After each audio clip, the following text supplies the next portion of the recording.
Hey, shalom, shalom. I want to start off by giving all praises unto Yahweh, Bahashem, Yahweh Shai, Bahashem, Racha HaKodash. I want to say double honors to our apostles who are elders who rule well. Blessings and salutations to you brothers out there teaching and enduring truth and sincerity.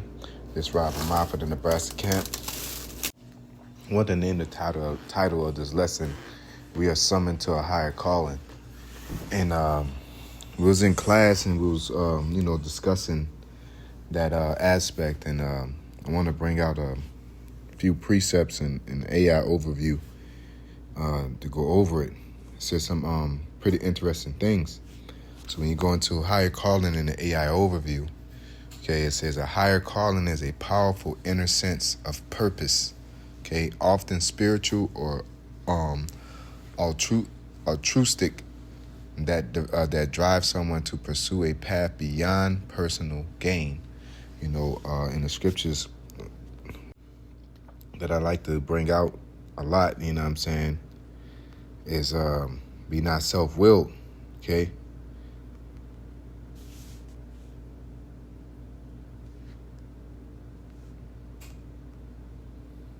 It says you can go into the one that you normally confer to is 2 Peter chapter 2 and 10 says, but chiefly them that walk after the flesh in the lust of the uncleanness and despise government, presumptuous are they, self-willed, they are not afraid to speak evil of dignities. And even when you go to Titus as well, it says, for a bishop must be blameless as the steward of the Most High, not self-willed, not soon angry, not given to wine, nor a striker. So what does it mean to be self-willed? Because, Satan transforming himself into an angel of light, he will tell you, he will gaslight you and say that, gaslight the situation and saying that, okay, nah, that person's actually self-willed. So there have to be some type of determining factors. You dig? And those determining factors be via through the scriptures, okay? But getting on to the word self-willed, it goes to obstinately doing what one wants in spite of the wishes of others, of orders of others. Wearing hats, breaking down certain things, you know what I'm saying? Coming up with new breakdowns, because the scriptures say, continuing the things which thou hast learned and been assured of, and it all just leads to rebellion, and also teaching and teaching this truth in pretense, having an agenda, okay? Because that's, if you have your own agenda, that you're self-willed in a sense in itself, okay? So going back to it, it's like here, I got to switch the pages. So it says it's a deep sense of mission, okay? And that's what we're called to. Make diligence your calling of election sure.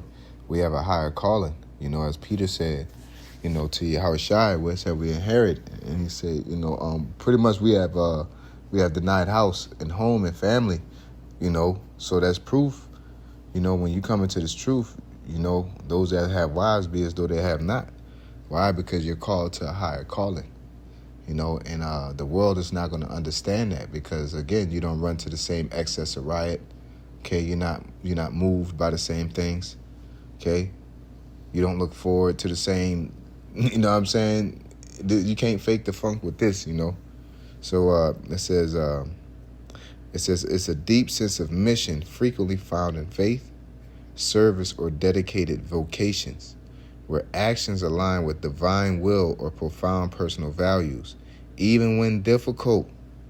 It reminds me when Apostle Ramlab said, hey, get comfortable with being uncomfortable, man. You know what I'm saying? There's things, we all fall into dire straits, but the Lord said, we fall into temptations, but within those temptations, he'll provide a way out. Pursuant to 1 Corinthians, I believe, chapter 10, the Lord will provide a way out, man, of those temptations and struggles that we go through, but it requires faith. also requires work to put forth the actions of things you believe in via faith. Okay, it says characteristics. It says characteristics, purpose beyond self, focuses on serving others, a community, or a divine mission. Your camp. Okay, you put your camp first. You don't start throwing your camp under the bus. You don't. As I said, the hireling careth not for the sheep, so you'll take off. And leave the sheep hanging, like Alizé did. You know what I'm saying? Let me step down. No, you gotta fix it.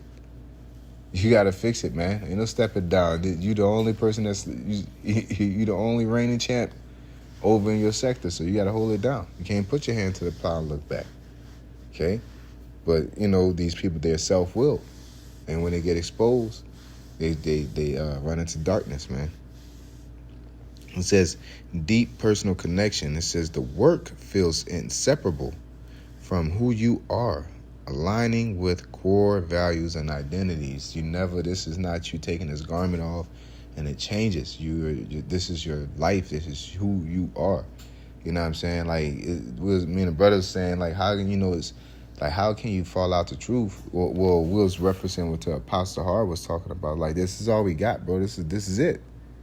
All my eggs is in this basket, bro. I ain't no I just go back into the world like, all right, guys, go back to church and look at these guys we see on YouTube. It's like, wow, man, these guys is bugged out, man. Bugged the hell out. You see them in one state and you see them in another. Like, I don't go out like that. You know what I'm saying? So I'm all in, man. So I'm gonna figure it out. If I have shortcomings, if there's afflictions, if there's temptations, if there's things, the stumbling blocks, I'm going to figure it out. All right? Pursuant to Sirach chapter 2, the Lord said he's going to name whoever trusts in the Lord and what's confounded, man. You know what I'm saying? Really, the whole chapter. Okay? It'll tell you that the Lord will take care of us if we have faith in him and put forth our energy as such. Okay? It says spiritual or moral drive. In religious context, it's a call from the Most High to fulfill the divine will. In secular context, it's a powerful moral or compassion-driven quest. It's like you got to get badges. Everything is a badge. Everything is a quest. How you treat your everyday person. Somebody calls up to you, being asked you about the question of the gospel. You're supposed to give an answer. You know what I'm saying? Things of that nature. Like we have a responsibility, man. And it's beautiful. It's beautiful, but at the same time, it's a sensitive thing to play with. So you can't just be up in here swinging your sword, just trying to show off, man. We got to take care of the flock, okay? So I want to get this precept in St. John chapter 6 and 38. It says, For I came down from heaven not to do my own will, but what of the will of him that sent me. Okay, we're called to a higher calling. All right, we're called to do the will of him that sent us. Just like Yahushua was sent to the Most High, we've been sent, of Yahushua. Okay, the Lord says, send forth the apostles last. All right, and we've been sent out. All right, to what? A higher calling, something that's more important than your average logic, family, dreams, hopes and dreams and goals on this planet Earth. Because that's why they're going to consider our life madness and the end to be without honor, because in this world, it looks like we're wasting our time. Okay? Because we got people that's working to be managers and shit, that's going to school or, trying to invest in a business and get a two garage home. And, you know what I'm saying? Like, there's people that's really putting everything on the line and working towards that, and they're getting close to it, and there's some of it are achieving it, and they see that, oh, y'all wasting y'all time, believing in that, because even I was watching this video with these scoffers that they pretty much bugged out and fell out, and they was speaking, and this guy that interviews them, and they was all talking about the money and all carnal stuff, man. We couldn't go out, I couldn't wear a hat. It's like you couldn't repent, man. You couldn't come out of her, okay? Because you coming out of her to what? To a higher calling, which you have to put off the old man, put off the old nature.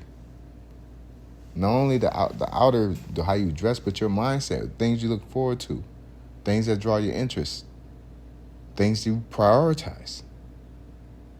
Ultimately, you know. And I want to get this this last precept real quick. It was a dope one, man. Let's see here.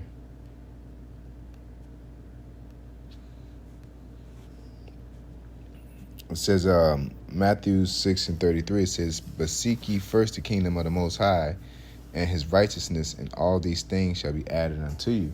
You know, and that's what we're doing via the higher calling is seeking the kingdom. We're seeking the kingdom. How do we seek it? By fulfilling His will according to the prophecies, bidding to the marriage, prophesying, directly and correctly, rebuke and exhorting with all long suffering. You know what I'm saying? Loving our neighbors, we love ourselves. Professing the name of Yahweh Hashem Yahweh Shai. You know what I'm saying? Salakia. Setting up the banner, closing the breaches between the northern and the southern kingdom. All right? This is what we're supposed to do. All right? And live accordingly. All right? You say America is the daughter of Babylon, and the daughter of Babylon is going to be destroyed by the third nuclear war. You're supposed to operate as such. All right? Nobody should see you be burying money in your backyard or trying to move to Brazil because you're worried about everything. You know what I'm saying? But going back to it, it says in NLT, it says, "Seek the kingdom of the Most High above all else and live righteously, and He will give you everything you need." There you go. There's a level of dedication to prove that we're worthy of the salvation via our calling. Because many are called, but few are chosen. With that being said, I want to give all praises unto Yahweh, Bahashem, Yahweh Shai, Bahashem, Racha HaKodash, double honors to our apostles who are elders rule well. Blessings and salutations to you brothers out there teaching and enduring truth and sincerity. Shalom.